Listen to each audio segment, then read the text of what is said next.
violence.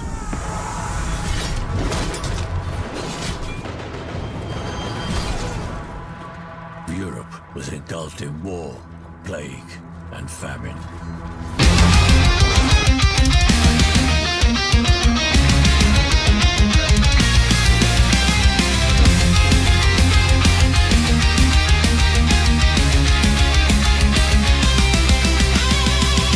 Dans l'ombre de la nuit, je me lève, le rochdissement, mon cœur et mon âme.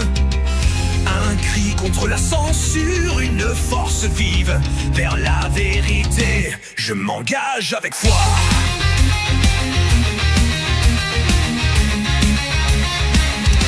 Dieu est mort, ainsi parlait Nietzsche. Mais en moi la volonté de puissance s'étire. Au-delà du bien et du mal, je m'aventure. Mon surhomme intérieur, je l'exulte. De l'ombre à la lumière, je m'élance. L'éveil du héros, c'est ma romance. Chacune de ces voies, je les explore pour trouver mon chemin. Je m'aventure.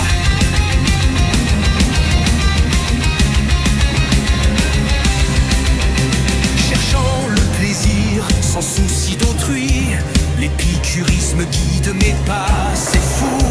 La sagesse dans la jouissance, je la trouve.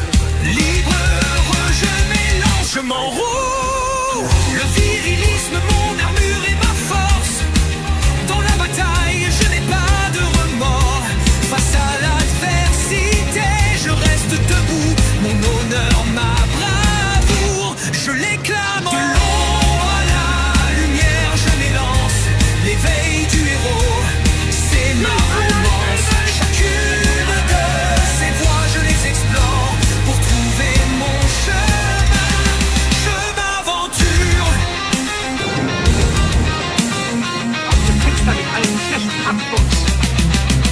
Mais au fond de moi, un autre appel résonne.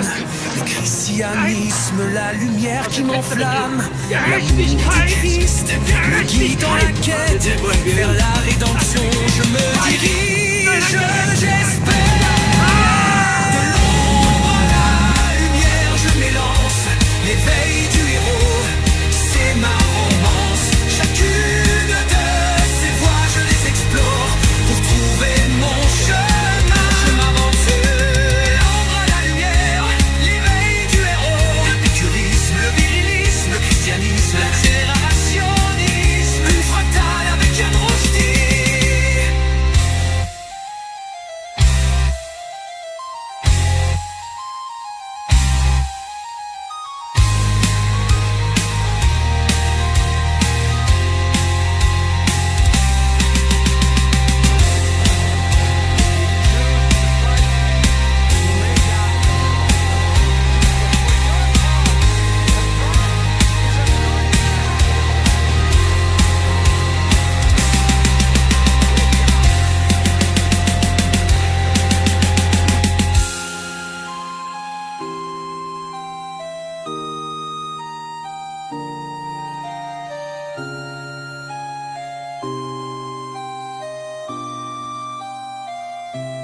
L'épicurisme, le virilisme, le christianisme, l'accélérationnisme, une fractale avec Yann Rushdie. L'épicurisme, le virilisme, le christianisme, l'accélérationnisme, une fractale avec Yann Rushdie. L'épicurisme, le virilisme, le christianisme, l'accélérationnisme, une fractale avec Yann Rushdie.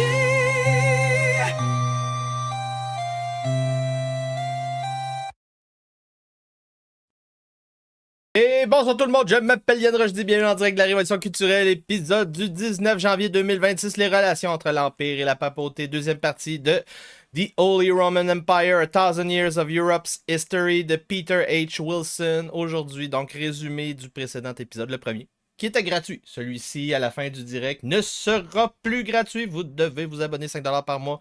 Les relations entre le pape et l'empereur à travers 1000 ans d'histoire, la querelle des investitures et les expéditions impériales en Italie. Donc, grossièrement, c'est ça. Ça va bien, ça va bien, ça va mal, ça va mal.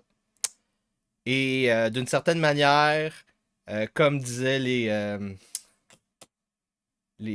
rigolos de Victo, là. Je me rappelle plus c'est quoi leur nom, là, les humoristes de Victo. Je pense que l'Empire et le pape étaient maniaco-dépressifs. Donc, oui, c'est ça. Comment que ça fonctionnait? Ben, normalement, le pape est censé autoriser, accepter, confirmer le titre d'empereur. Et à un certain moment, on a un problème d'investiture. Et du bord de l'empereur et du bord du clergé. Parce que l'empereur va aussi essayer d'avoir cette impériale prérogative qu'on appelle en anglais. Et les deux vont être en chicane plusieurs fois à travers toutes les dynasties ou presque. Et ça va finir avec des expéditions impériales en Italie qui commencent dès le début de l'Empire. Donc, ensuite de ça, on va avoir l'arrivée des Normands. Comment l'Empire a coupé la tête spirituelle de l'Empire. C'est ça le thème aujourd'hui. Comment l'Empire a tué sa deuxième tête spirituelle. J'espère que vous appréciez mon travail très important. Je vous répète, à la fin du direct, ça sera payant. Vous devez vous abonner sur yanrusty.com, Substack. Sur le Substack, c'est une infolette, mais ici, vous allez dans la section podcast, puis il y a le contenu payant aussi. Et ensuite de ça, vous pouvez vous abonner sur YouTube, évidemment. 5$ par mois pour supporter mon travail. Vous pouvez payer des abonnements aux gens dans le chat. Une manière de découvrir mon travail. Et c'est ça. On y va. Donc, l'importance de comprendre l'Empire en 2026, c'était ça l'introduction la semaine passée. À quoi ça sert? Ça sert à comprendre d'où qu'on vient. Parce qu'on a vu des interprétations fallacieuses et révisionnistes de l'histoire. Et on va continuer à en voir à travers cette série importante du citoyen romain. On a vu que l'Empire est un empire à deux têtes, avec la théorie des deux épées de Dieu. Dieu nous a donné deux épées, une spirituelle, une temporelle. C'est comme dans la Bible, ça a été justifié par la Bible. Et on a vu à travers cette naissance, cette fondation de l'Empire par l'ère carolingien de Charlemagne. Premièrement, on a vu que c'était une continuité des Mérovingiens. On a vu que les Carolingiens avec Charlemagne étaient les mères des Mérovingiens. Ensuite de ça, on a vu qu'il y a eu une alliance de fait avec le pape qui s'est auto-reconnu plus important que les autres archevêques de la chrétienté, notamment les patriarches orthodoxes. Et on a vu que cet empire, d'une certaine manière, a formé les États-nations modernes qu'on connaît sous le nom de la France, l'Italie et l'Allemagne. En premier. Évidemment, la France existait avant, avec les Allemands aussi qui existaient avant, à travers ce royaume des Frankish. Mais c'est la conversion à la chrétienté qui crée ces États-nations-là. Nous avons vu et compris comment dans la tête des gens, c'était le même empire que l'Empire romain. C'est une extension, c'est une translation de l'Empire à travers cette nouvelle fondation. Donc, l'Empire n'a jamais cessé d'exister, même quand il n'y avait pas d'empereur. Très important. Donc, c'est la fin du premier chapitre. À la fin de l'épisode, aujourd'hui, on va être rendu à la page 80, à peu près, 80-90. Donc, la papauté contre les Carolingiens. Donc, dès le départ, on va déjà avoir des petits problèmes. Donc, on revient au contexte de l'Europe. L'Église peu développée, surtout au nord des Alpes. À cette époque-là, des Carolingiens, on est donc au 9e, 10e siècle. Et au sud des Alpes, à Rome surtout, on a des clans qui font des feuds, des vendettas, des guerres de clans, des clans romains, des grandes familles romaines. Ensuite de ça, on a évidemment les Lombards. qui sont plus au sud, plus autour de la Sicile. Ensuite de ça, sur 61 papes romains, sur 61 papes catholiques, entre 752 et 1054. Donc, 302 ans d'histoire. Le 2/3, c'était des papes romains, sur 61 papes. Et dans les papes restants, 11 vient du reste de la péninsule de l'Italie. Donc, le pape est un phénomène italien. Donc, après la fin du règne de Charlemagne, on a la séparation de l'Empire, dissolution entre les trois frères. Et Lothar, en 824, va confirmer l'indépendance du clergé au niveau des élections du pape, mais demande la confirmation par l'empereur s'il y a un nouveau pape élu. Donc ça, on appelle ça une assertion d'autorité impériale. Évidemment, dans les faits, ça fonctionne seulement quand tu décides que tu t'en charges avec une expédition en Italie. Donc, encore une fois, il n'y a pas de droit, il n'y a que la force. 829, les Carolingiens tombent en guerre civile, traité de Verdun, partition de l'Empire 843. 846, le sac de Saint-Pierre. Donc, au traité de Verdun, 843, on a 3 rois à la dissolution de l'Empire de Charlemagne. Le roi de West Francia, East Francia et Lotharingia. Et l'empereur choisit Lothar. C'est pour ça que Lothar va dire qu'il va quand même éviter d'être très très clivant au niveau de sa position. Il asserte qu'il a l'autorité, mais il ne l'applique pas. Son fils à Lothar, Louis II, il arrive en 855-875, 20 ans de règne. Malheureusement, l'assertion d'autorité impériale de Lothar ne fonctionnera pas avec lui. Donc Louis II, lui, va faire 9 visites au pape dans son règne, dans son court règne.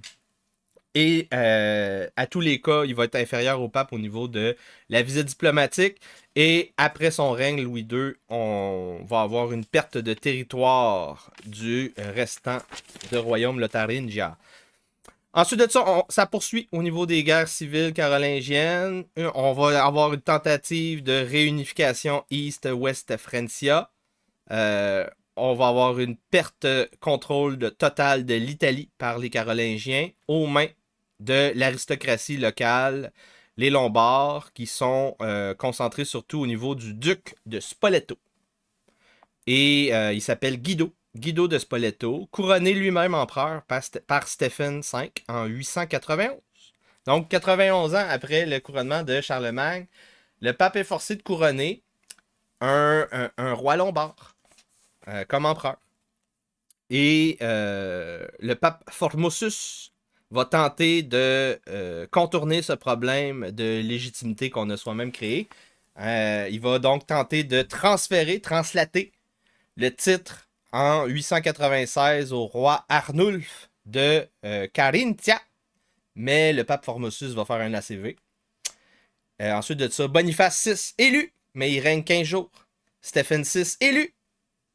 Il va devoir confirmer Lambert II, fils de Guido de Spoleto, comme empereur. Donc, une série de 2 empereurs lombards qui, évidemment, peuvent être perçus comme des anti-empereurs de certains points de vue.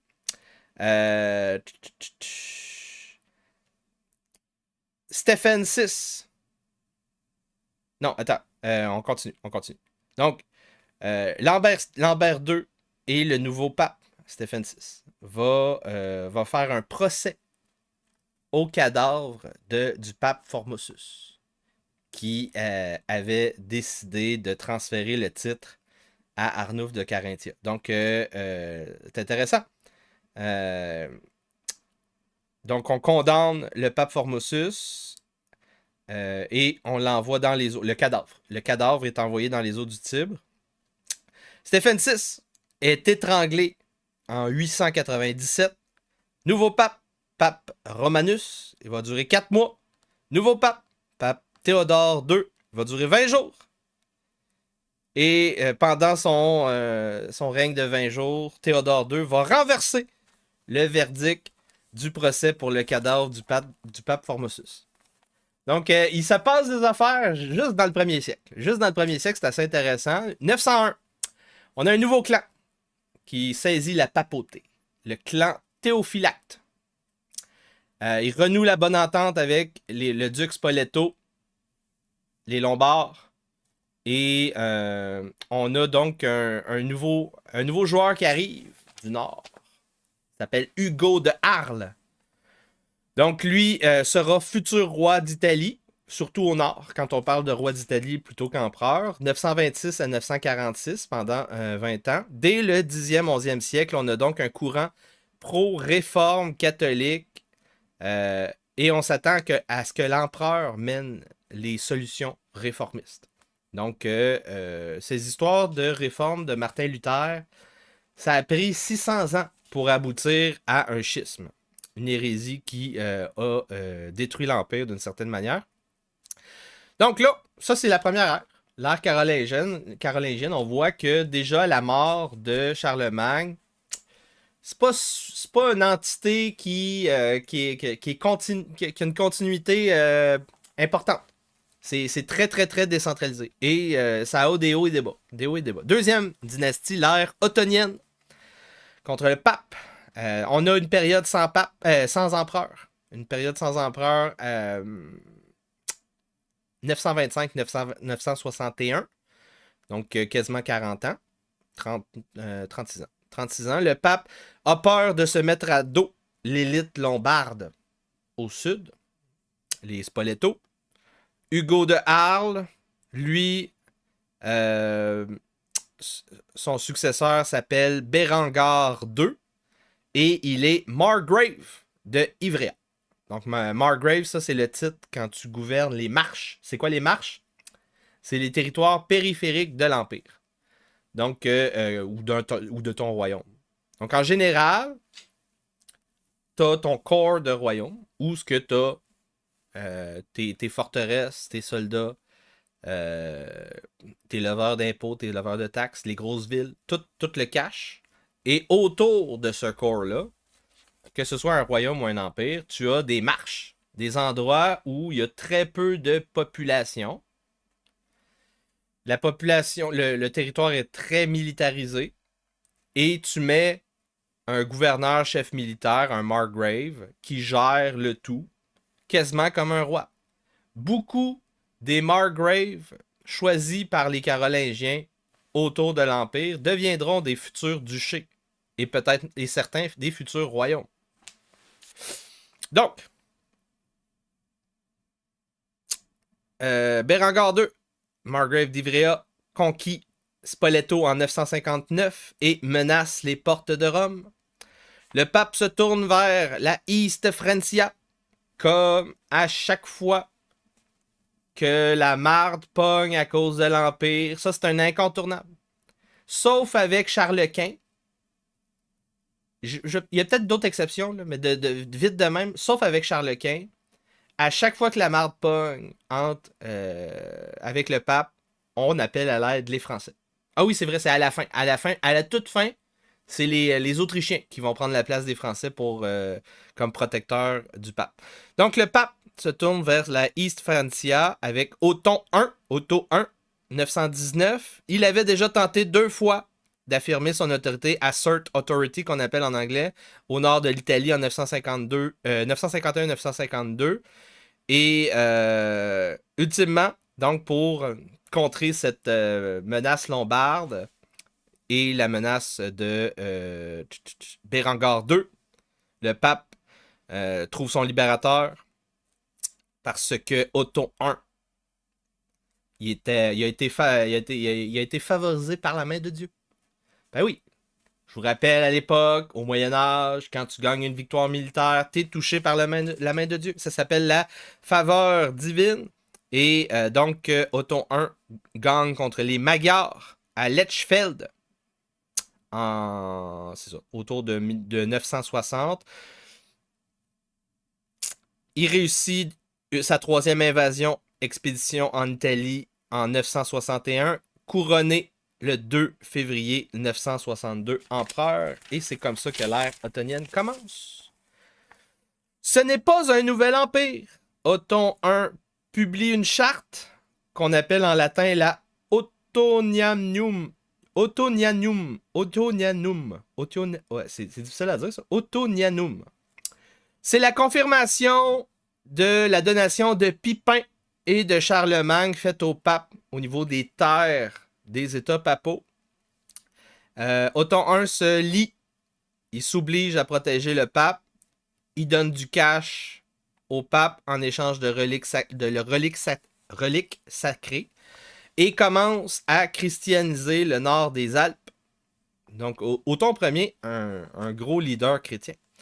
Il fait une expédition. Son expédition romaine s'appelle, dans le langage qu'il pratiquait, le Romzug. R-O-M-Z-U-G. Ça va durer 3 ans. À sa sortie, au retour chez eux, probablement, si j'avais à parier, ce serait à Aachen, hein, la ville de Charlemagne. On a un nouveau pape qui s'appelle John XII. 963, le pape conspire avec les Magyars et Bérengare pour contrer l'influence ottonienne. Othon I retourne à Rome. Jean XII fuit à Tivoli. Othon I convoque un synode à Saint-Pierre et il dépose le pape pour meurtre, inceste, apostasie. Donc, c'est un peu le calque des expéditions italiennes de l'Empire. Hein? Donc, la marde peint avec l'empereur, tu descends avec une armée, tu fais un synode, tu le déposes, tu élis ton propre antipape. C'est comme ça que les antipapes et les antirois ont été créés. Donc, première déposition de pape, première intervention par un empereur, premier complot d'un pape contre l'empereur. À cette époque-là, 963, 960. Léon VIII est élu au synode de Othon I.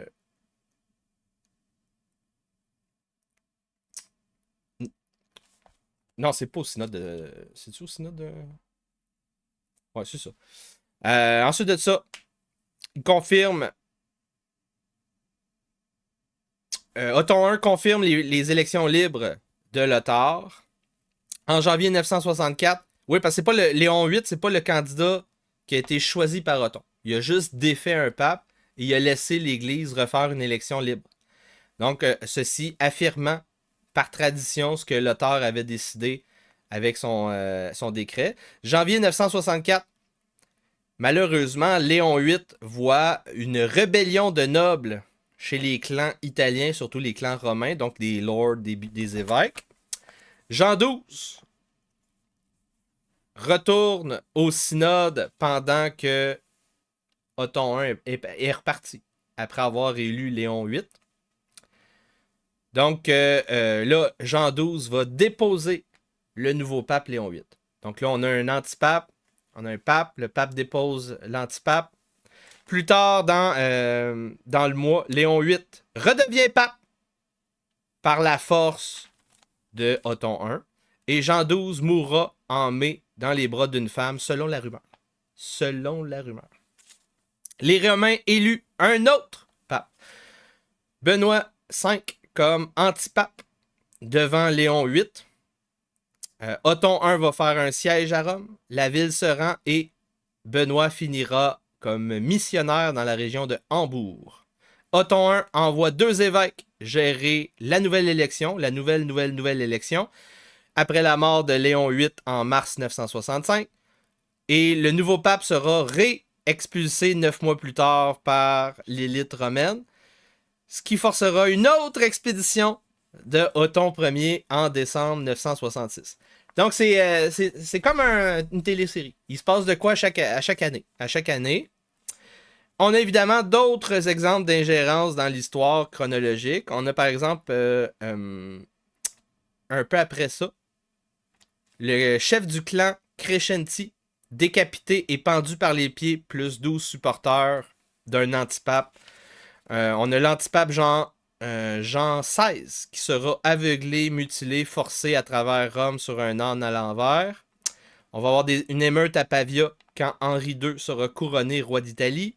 Et il va incendier la ville. Ça, c'est en 1002. Autre émeute en 1027, après un couronnement impérial de Conrad II. Donc, à chaque fois, on a des expéditions impériales pour mater la rébellion. Presque chaque fois que l'armée impériale descend dans les marais de Rome, ça finit donc avec beaucoup de violence et aussi des épidémies. Parce que Rome a été pas construite parce qu'elle était bien placée. Elle a été construite parce qu'ils voulaient. Ils voulaient que ça soit là. Les Romains, dès l'époque, ils savaient très bien que c'était pas super bien placé. Et donc, il y a des marais autour de Rome. Épidémie de malaria, 964. L'archevêque de Trier, le duc de Lorraine et une partie de l'armée d'Othon Ier vont mourir. Othon II aussi va mourir de la malaria en 983. Othon III va mourir de la malaria en 1002. Conrad II va perdre sa femme et le gros de ses troupes en 1083. Autre conflit à Rome, en 1044, on va avoir une période à 3 papes. Une période à 3 papes rivaux. Henri III dépose les 3 papes en décembre 1046 au synode de Sutri. Et il va élire son propre pape contre les 3 autres papes. Clément II.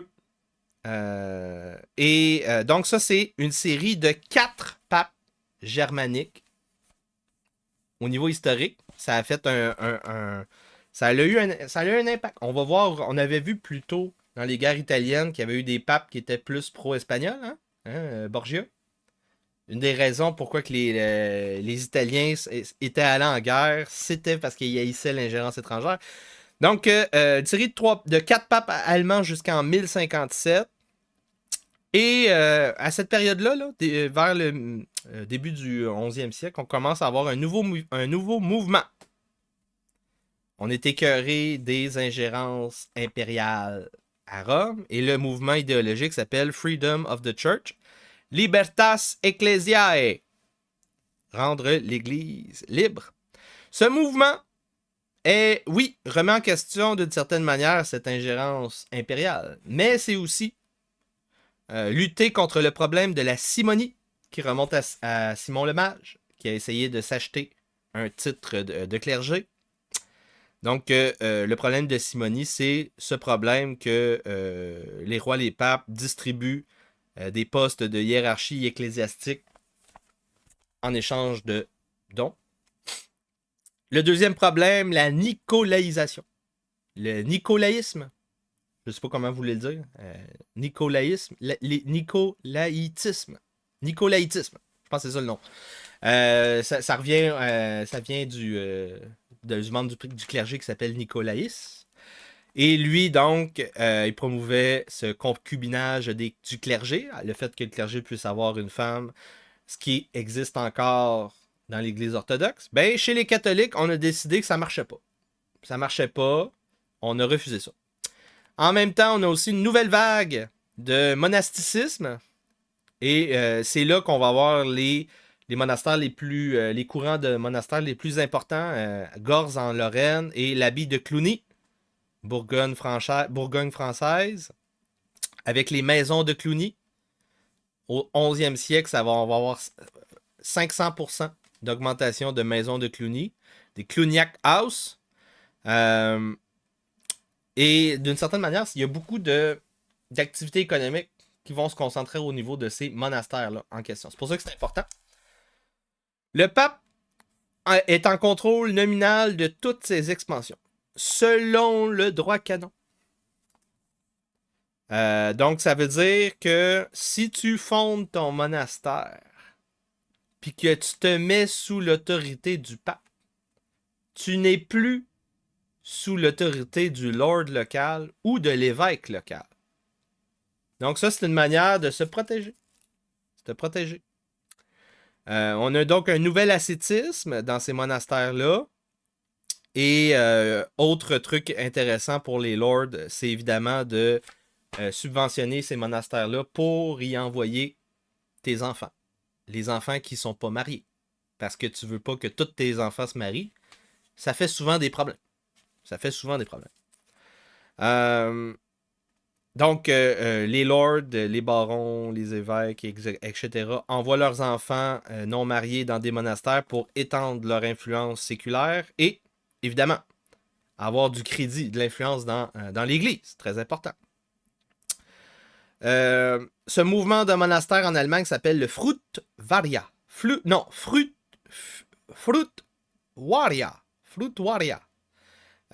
Centré autour de l'abbé de Hirso. On a eu une construction de 200 monastères dans cette période-là. Ensuite de ça, on a un mouvement populaire contre la simonie aussi qui va naître. Donc populaire dans le sens bas de la société. Ça s'appelle Patarenes à Milan, Crémone, dans les années 1030. Et eux sont donc, ils militent aussi pour beaucoup plus d'ascétisme, plus d'autonomie et plus de morale dans le gouvernement. Ça, c'est en Italie.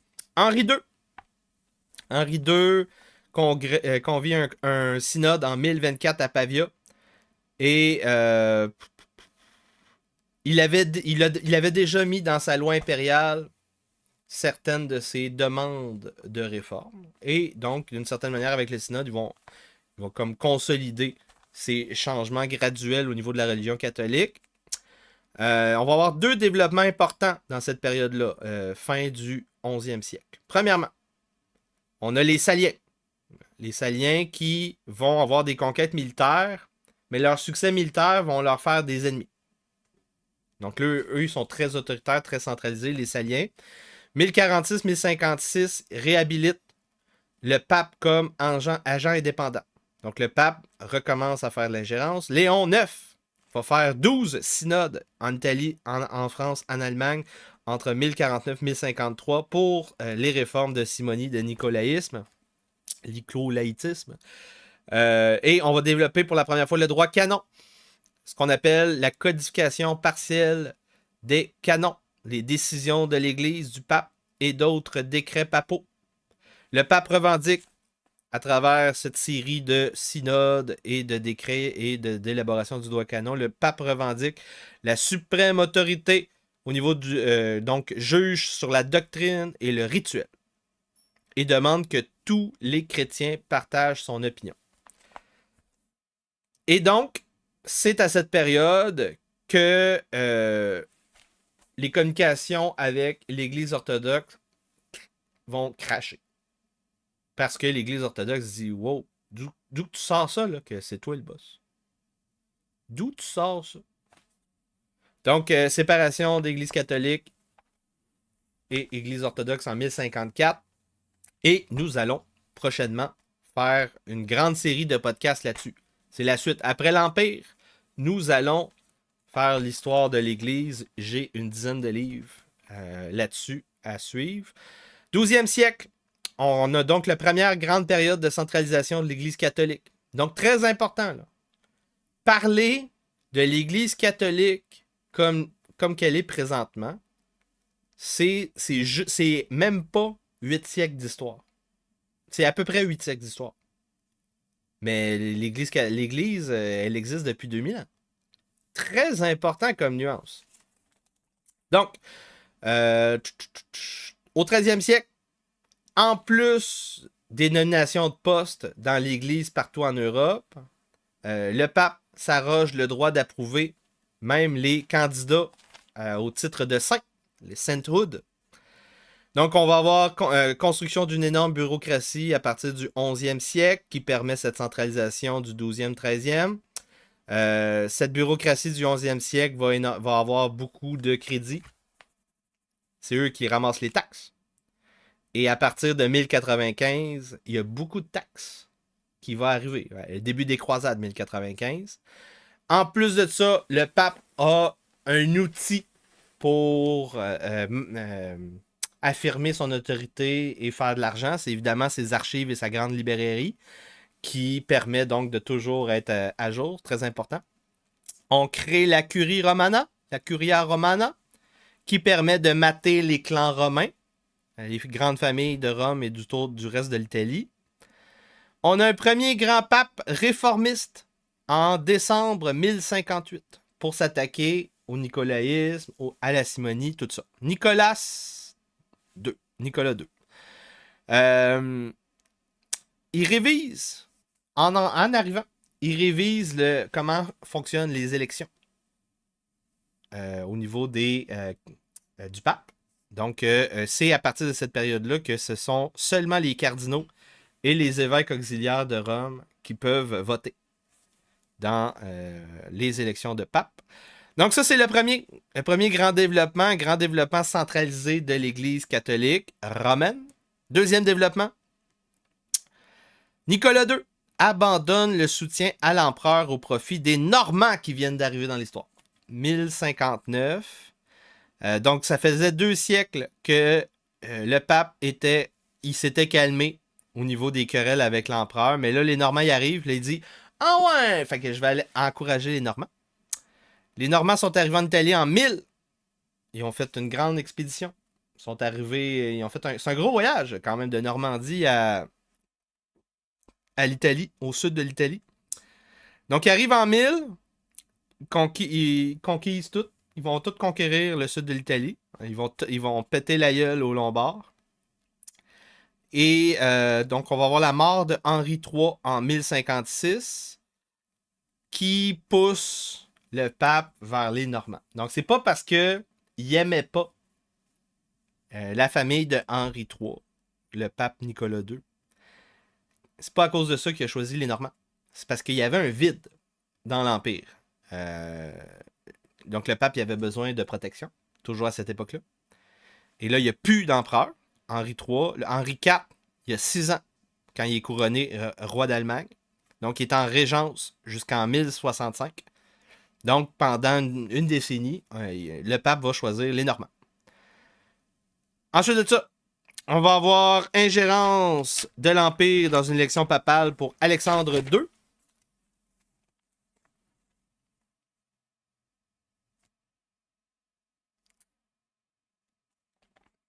Et un peu plus tard, à la fin d'Alexandre II, on va avoir un nouveau pape qui est encore un réformiste.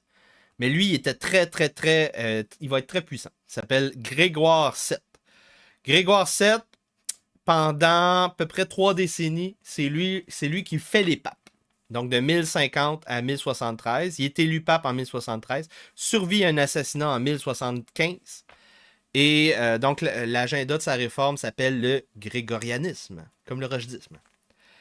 Donc, il émet un genre de bulle, c'est pas une bulle à l'époque, là, mais une déclaration, ça s'appelle Dictatus Papae en 1075, 27 Maximes, où le pape Grégoire VII se revendique d'une autorité suprême spirituelle, mais non constitutionnelle.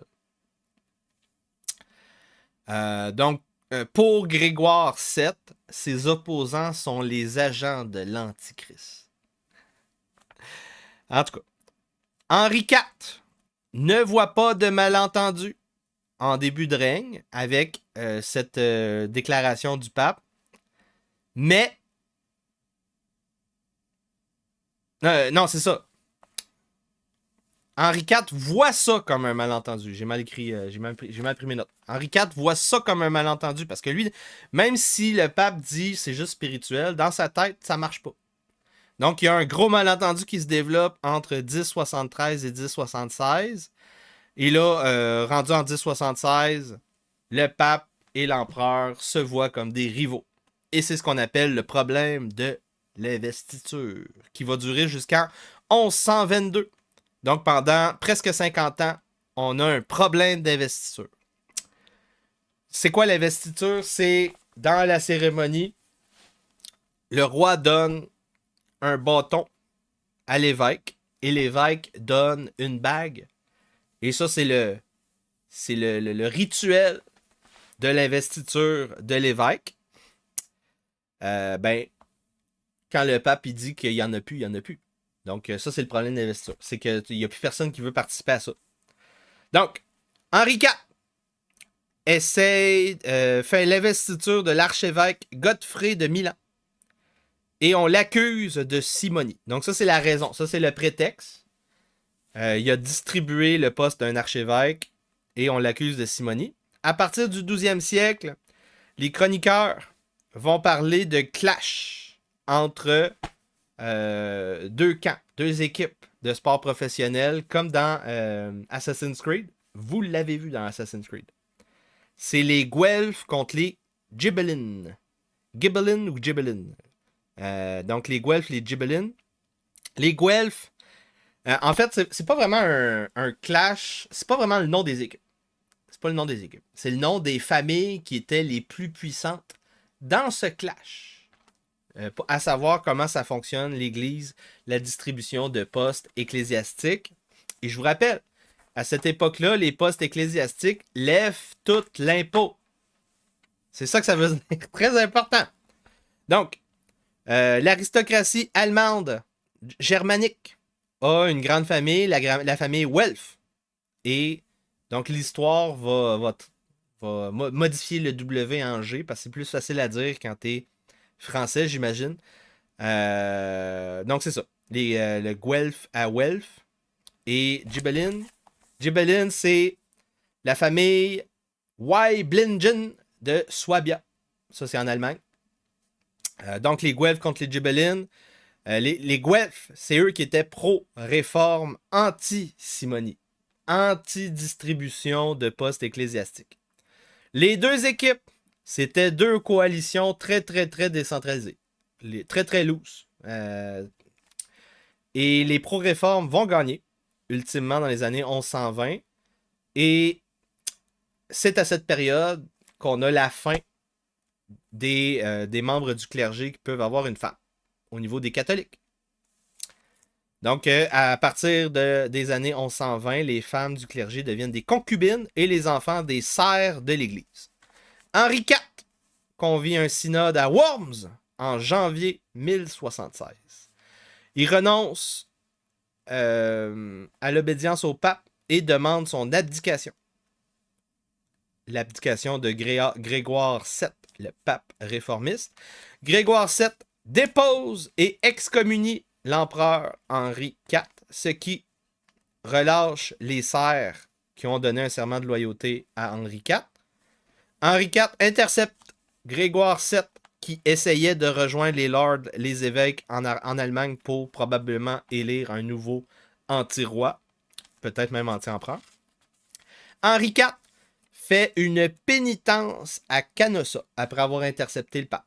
Donc, on aurait pu croire qu'il allait essayer de forcer l'abdication du pape, mais non. Henri IV va faire une pénitence. Il va se prostrer devant le pape et Grégoire va retirer son excommunication. Mais ça reste une défaite politique pour Henri IV. Donc, au niveau de l'Allemagne, Henri IV il a une position très précaire. Il a une opposition très forte dans son pays. Pendant qu'il est en train de faire sa pénitence avec le pape, on élit un nouveau anti-roi, le 15 mars 1077. Il s'appelle Rudolf de Rheinfelden, avec 2 légats papaux qui étaient présents. L'histoire dit que le pape n'était pas prévenu qu'on allait élire un anti-roi. Donc là, Henri V, il retourne voir le pape. Il dit, ouais, mais c'est parce que ça marche pas ton histoire, là. Il faudrait comme que tu excommunies puis que tu dénonces ce nouveau anti-roi en Allemagne, ça fonctionne pas. Ça fonctionne pas. Là, le pape, il le regarde. Il dit, en fait, je t'ai pas excommunié comme roi, je t'ai pas désexcommunié comme roi, je t'ai désexcommunié seulement comme pénitent. Donc, je m'en calisse de ton titre de roi. Henri IV sera donc excommunié de manière permanente en mars 1080. Et là, on fait un nouveau synode pour élire un nouveau antipape, Clément III. On tombe en guerre ouverte en octobre 1080. Henri IV couronné empereur en mars 1084. Il va combattre 2 autres anti-rois entre 84 et 1090. En 1093, Henri est même opposé par son propre fils comme anti-roi, comme co-roi. c'est pas un anti-roi, c'est un co-roi. Un co-roi qui avait été choisi par lui-même, 1087. Mais là, c'est ça. Conrad va partir en guerre contre son propre père. Parce que Conrad était un pantin du pape. Il avait accepté en secret des concessions au pape pour devenir l'empereur à la place de son père. La deuxième femme de Henri IV va fuir et va déclarer que son époux la brutalisait. Donc, elle s'appelle Praxédis. Et là, ça continue. Là. Tout le monde est contre Henri IV. Tu as toute sa gang en Allemagne et le pape contre lui. On a un nouveau roi français qui arrive dans l'histoire, Philippe Ier, qui deviendra, lui aussi, qui était champion du pape depuis les croisades, parce que c'est lui qui a accepté de participer aux croisades en tant que roi français. Et là, c'est très important. Là. On a parlé des sorcières de la semaine hier, de la génomique des croisés de la première croisade. C'était quelque chose comme 75% des Français. Là-dedans, peut-être même 10% de plus pour les Normands. Le gros des forces des croisés, c'était vraiment les Français. Donc, Philippe Ier, nouveau héros du pape, nouvelle rébellion.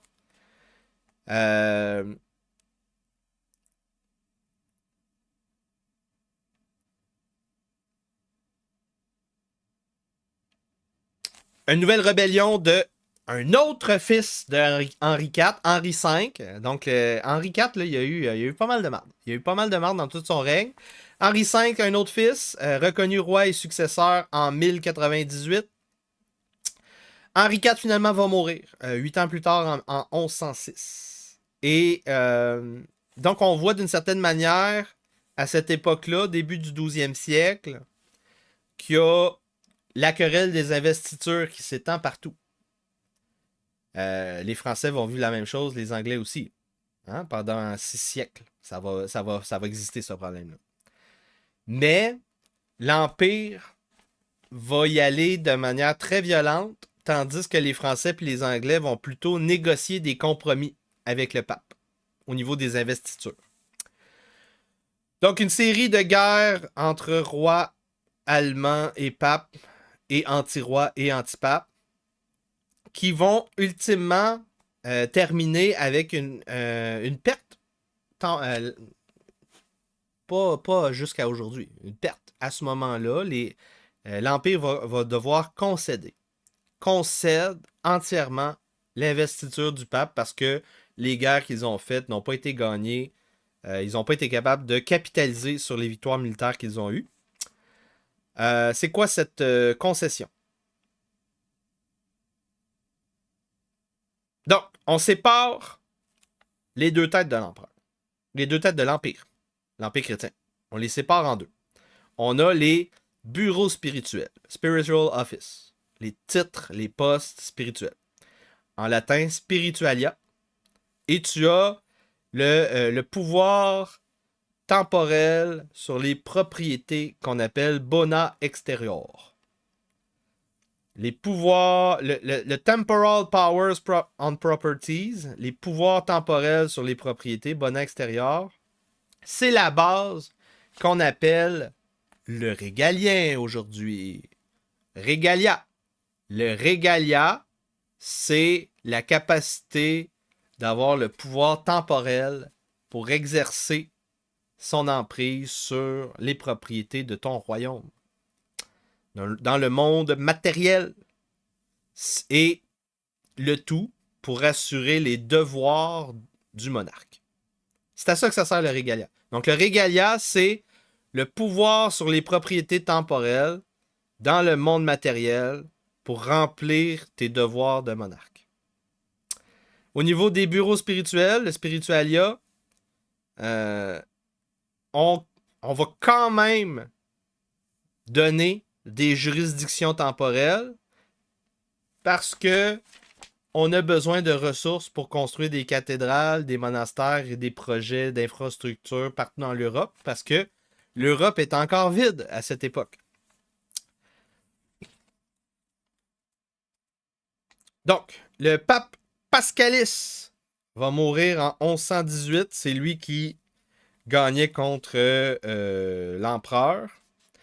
Mais malgré tout, sa victoire va quand même être signée, actée, avec un accord important entre l'empereur et le pape. Le 23 septembre 1122, ça s'appelle le Concordat de Worms. Donc c'est la fin de la première grande guerre de querelle des investitures entre l'Empire et la papauté. C'est deux documents historiques. L'empereur concède les investitures spirituelles dans l'Empire au pape. C'est une concession unilatérale. Il n'y a plus rien à dire. Ensuite de ça,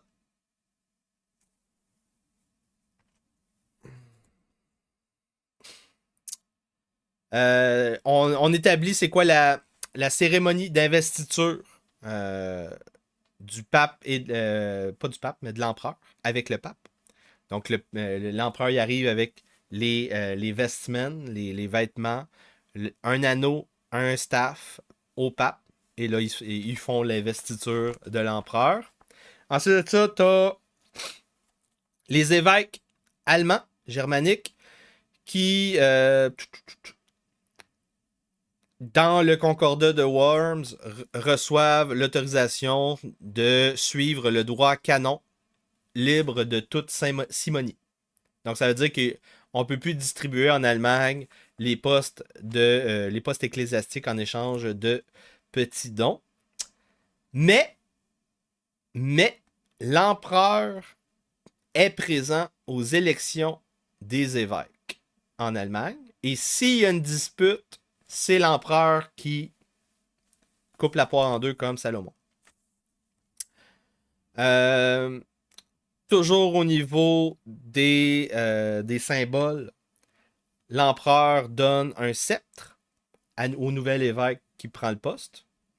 Ça représente l'autorité temporelle, la regalia, dans sa juridiction ecclésiastique. Donc, c'est pour ça qu'on parle de prince-évêque. Plus tard, en 1133, on va réviser cette histoire de l'empereur qui gère les disputes d'élection d'évêques en Allemagne. On va rajouter un serment de loyauté à l'empereur. Et l'accord ultime du concordat de Worms va rester en vigueur jusqu'en 1806, jusqu'à Napoléon. Très important! On vient de découvrir c'est quoi le concordat de Worms à soir. Donc, 1803, pas 1806.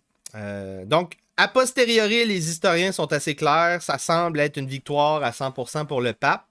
Mais, il y a des mais. Il y a des mais.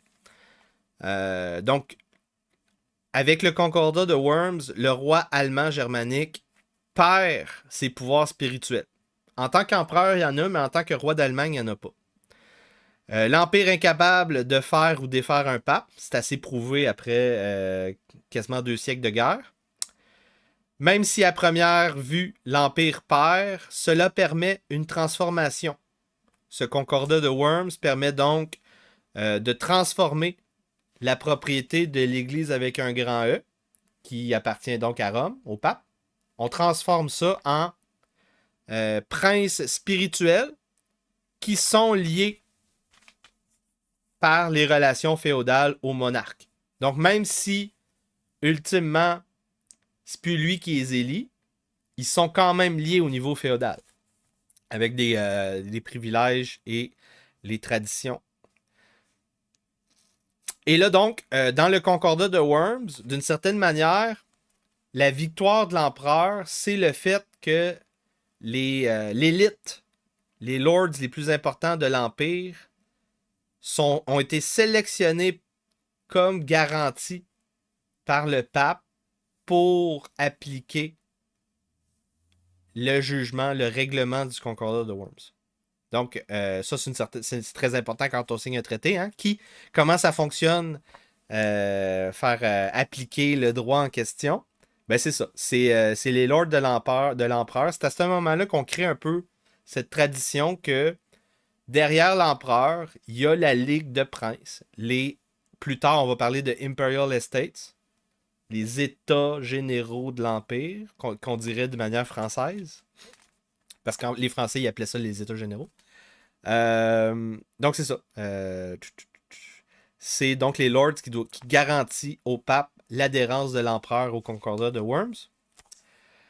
La papauté maintient ses pouvoirs temporels qui sont contre la position du mouvement réformiste grégorien de Grégoire VII.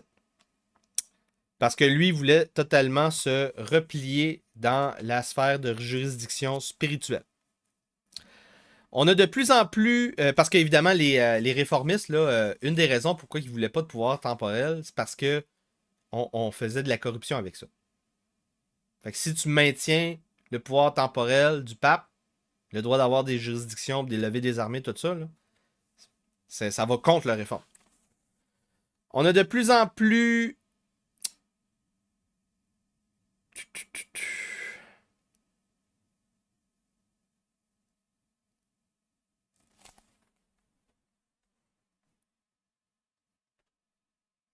Je sais pas pourquoi j'ai écrit ça.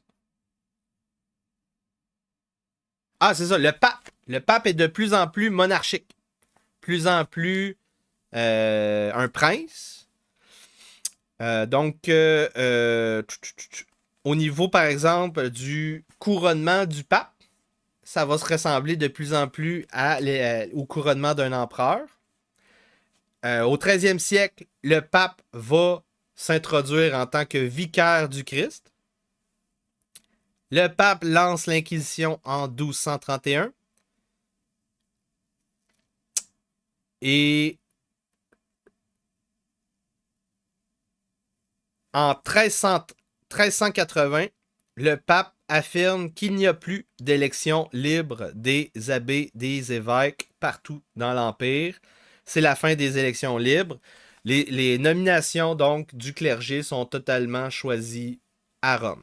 À partir de 1380, centralisation de l'Église. Deuxième partie de la centralisation de l'Église catholique.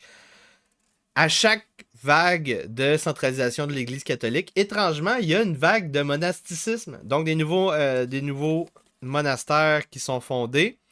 On a aussi un regain fondamentaliste religieux, avec par exemple le valdésianisme.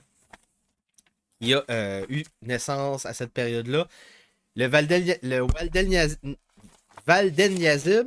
valdensianisme a été persécuté comme hérésie pendant plusieurs siècles, et c'est pendant la guerre de 30 ans que le j'ai de la misère à le dire, valdensianisme va devenir va se transformer, va adhérer aux thèses de Luther. C'est ça qui va arriver. Très intéressant. Donc, pour se sauver, pour cesser d'être traité comme une hérésie, je vais leur remettre. Les Valdésiens vont adhérer à Luther. Ensuite de tout ça, qu'est-ce que j'ai d'autre à dire? On a, à cette période-là, donc là, on est 12-13e siècle. 12-13e siècle, c'est aussi cette période où on a le système des indulgences qui se construit. Le système des indulgences, je vous rappelle, c'est un peu comme le djihad. Tu t'en vas faire la guerre au nom de ton Dieu, puis tu te sépares le bounty. En l'occurrence, les indulgences, ben, tu t'en vas reprendre Jérusalem, puis on te pardonne des péchés. Ou ben donc, on peut même te donner des juridictions. Par exemple, si tu t'en vas faire la guerre contre les hérésies en Europe au nom du pape, tu peux littéralement prendre le contrôle du titre, du royaume, du duché, de la baronnie que tu as conquis. Donc, c'est après 1208 que le pape va permettre donc des croisades en Europe. En 1215, on énonce l'obligation de la confession une fois par année. 1231, dans le droit canon, l'hérésie passible de mort. 1252, codification de la torture pour les interrogatoires de l'Inquisition. Avec la mort de Henri V en 1125, c'est la fin de la lignée salienne, deuxième dynastie. Le pape Honorius, troisième dynastie, excusez-moi. Donc, on a carolingien, ottonien, salien. Le pape Honorius II réclame le droit de confirmer le prochain roi germanique à la fin de la lignée salienne. Le pape Honorius II va même excommunier un anti-roi qui s'appelle Conrad Stauffer.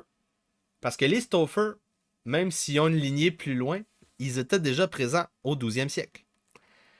On a un nouvel empereur qui sera choisi donc par le pape,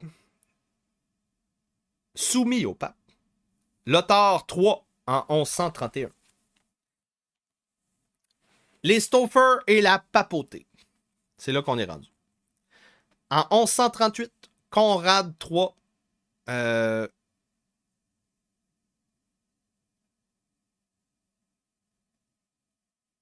à partir de 1138 avec Conrad III jusqu'au 13e siècle, on va avoir donc des empereurs qui vont se reconnaître, qui vont se référer à eux-mêmes comme étant des empereurs sans qu'il y ait eu de couronnement. Donc la querelle des investitures prend un nouveau virage. Ensuite de ça, Conrad III, il y a un neveu qui est successeur et que vous avez déjà entendu son nom. Frédéric Ier Barbarossa. Donc, dès son élection royale, il revendique un statut impérial en 1152, couronnement royal. Il nomme son fils César en 1186. Frédéric II va revendiquer le titre d'empereur romain élu en 1211. Il va reprendre le conflit ottonien de Henri IV avec le pape.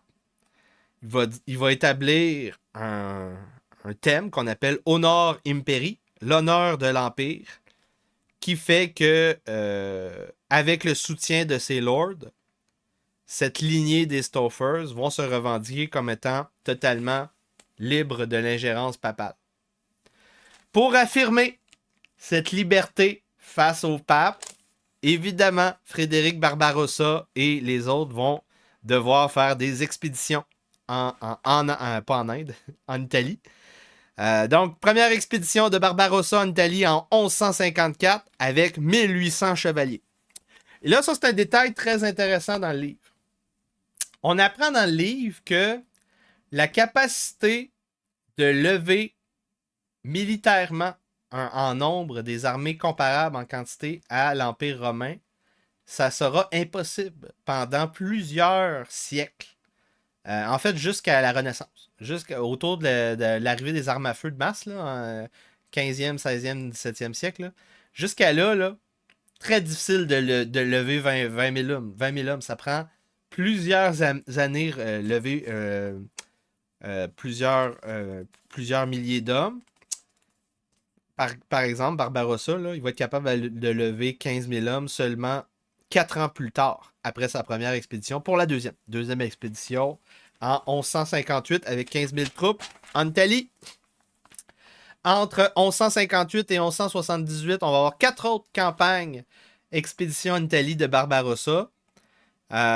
Et à tous les coups, c'est des succès militaires. Donc, il était très fort au niveau militaire, mais au niveau politique, il n'était pas capable de confirmer son assertion autoritaire en Italie.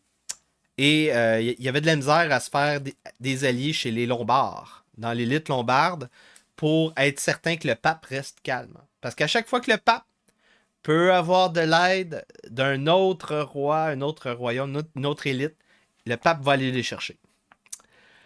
Le pape obligé d'aller voir de l'aide et... Ah, oui. Donc, à cette période-là, pour avoir le soutien des Normands, on va les faire rois de la Sicile, 1130. Ensuite de ça, les Normands et les Français vont faire de l'ingérence étrangère chez le pape. Ils vont essayer d'élire un pape. Nouveau schisme avec des papes et des antipapes entre 1159 et 1180.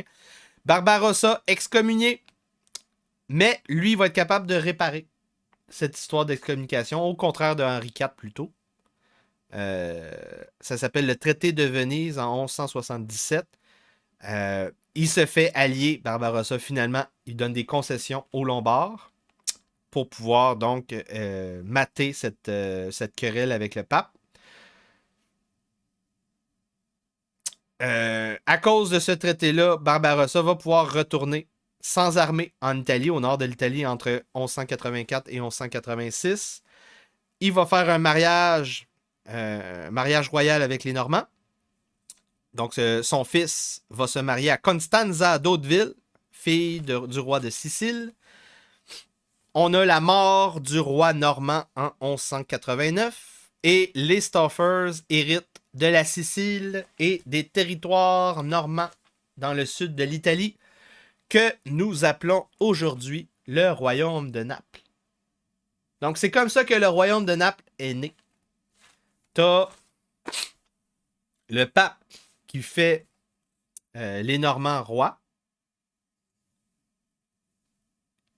Les Normands meurent. Les Stoffers prennent le pouvoir et consolident ce royaume-là. Ça va finir en deux royaumes, le royaume de Sicile, le royaume de Naples. Donc, à l'époque des guerres italiennes, le royaume de Naples était au centre. Il y avait beaucoup de problèmes avec le royaume de Naples, avec Florence aussi. Donc, là, on est rendu où? On est rendu à la fin du 12e siècle. Le pape planifie sa troisième croisade. Donc, ça, c'est la raison pourquoi les Stoffers, au début, il y avait la main libre en Italie. Le pape il est occupé à faire des croisades. Henri VI cherche à incorporer Naples et la Sicile dans l'Empire. Donc, ensuite de ça, on veut aussi convertir le royaume en possession héréditaire germanique. Le pape n'aime pas ça. Le pape a toujours haï ça. Donc, la situation est renversée. À cette époque-là, à l'époque de Henri IV, l'empereur est très faible, mais à l'époque des Stoffers, l'empereur est plus fort que le pape. Henri VI meurt le 31 septembre 1197. Le successeur, Frédéric II, n'est pas assez vieux pour être fait roi-empereur. Donc, il devient le ward du pape, Frédéric II. Les électeurs allemands favorisent Philippe de Swabia, l'oncle de Henri VI, en 1198. Mais d'autres rivaux locaux vont élire Othon IV de la famille Welf. Et donc, en 1214, on tombe en guerre civile à cause de ça. 1202, le pape Innocent III émet un décret jugement de la cour papale qu'on appelle le Vénérabilem. Il rétablit, restate, l'interprétation réformiste grégorienne de la doctrine des deux épées qu'on a vu au dernier épisode, incluant le fait que l'autorité temporelle vient de Dieu à travers le pape vers les rois. Une nuance intéressante. Donc, on rétablit encore une fois l'autorité suprême chez le pape au niveau de l'Empire. Et là, c'est la fin de la section gratuite. C'est la fin de la section gratuite. Évidemment, après la fin du direct, vous allez devoir vous abonner sur yanrojdi.com, sur yanrojdi.substack.com ou bien via YouTube pour supporter mon travail. 5$ par mois, ça coûte rien. Ça coûte rien. Vous n'avez pas le droit. Non, vous n'avez pas le droit de juste rester là à rien faire. Puis à accumuler ces connaissances-là sans contrepartie. C'est inéquitable de ne pas participer à mon trésor de guerre. Parce qu'à un certain moment, quand je vais avoir un public assez élevé, j'en aurai plus besoin de mettre mes podcasts gratuits en direct. Tout va être derrière le paywall. Donc, si vous voulez que ce moment arrive rapidement, continuez à utiliser ces podcasts gratuits pour en profiter sans rien donner. Continuez.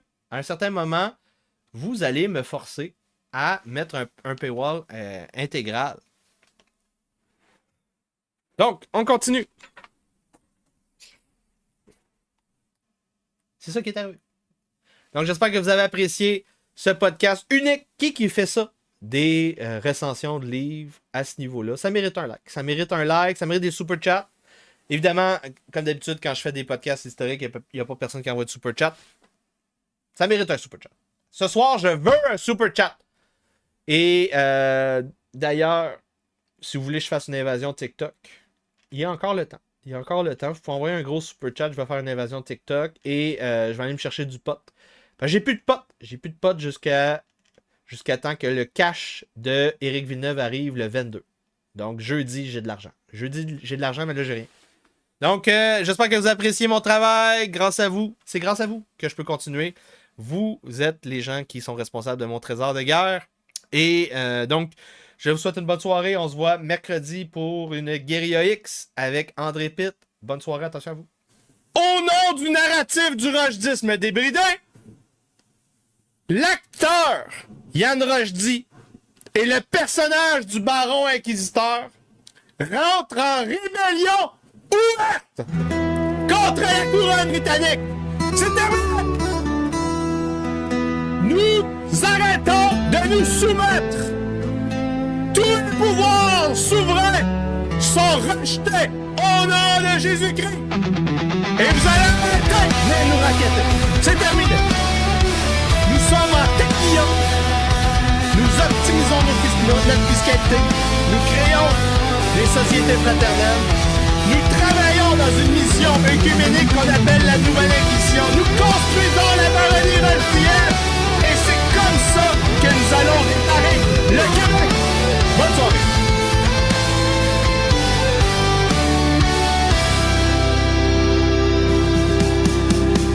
Dans les décombres, nous sommes prêts. Reconstruire, repeupler, reviriliser. Avec honneur, bravoure et une foi immense. Pour un avenir où nous ne serons pas. Et sur les ruines de l'ancien monde, nous nous engageons. Pour la famille, le christianisme, nous prêtons serment.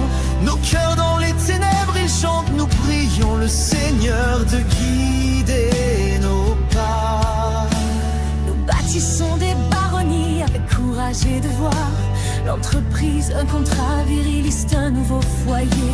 Où la parole donnée est digne d'ordre et de justice. Un pacte entre les hommes sous le regard de Dieu. Serment des martyrs, sur les ruines nous jurons. Nous nous élançons dans le rochdisme. Pour un monde où la vérité et l'amour sont la norme. Vivre l'avenir ensemble, si Dieu le veut.